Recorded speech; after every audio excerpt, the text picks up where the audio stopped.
I think that the key element of the topic is humbleness.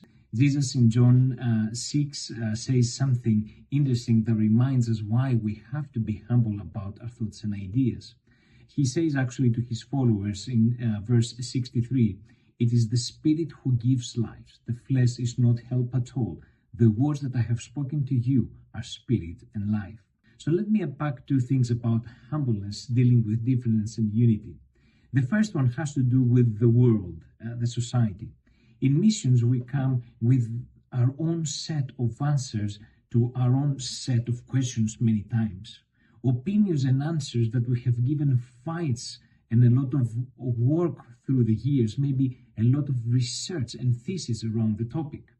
But people don't even care, you see, sometimes about our topics in real time. They don't even have maybe these questions in their minds at all.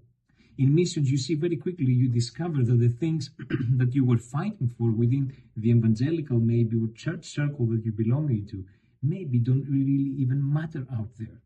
And it's a humbling experience. You discover that the only thing actually that really matters, and you carry on with you, it is the gospel.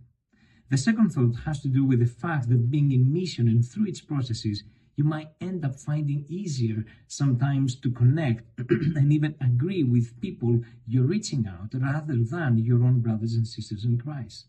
You might feel more unity with people outside the faith and less with people within. Have you ever felt this way? How did it come so? Once again, I think that the issue behind is the lack of humbleness. You see, it is easy to be flexible and feel open with people that you think of them already as not the enlightened and not having the truth in their hearts and in their minds. You feel already a superiority maybe towards them anyway. They don't know the gospel, therefore you don't feel the need to argue with.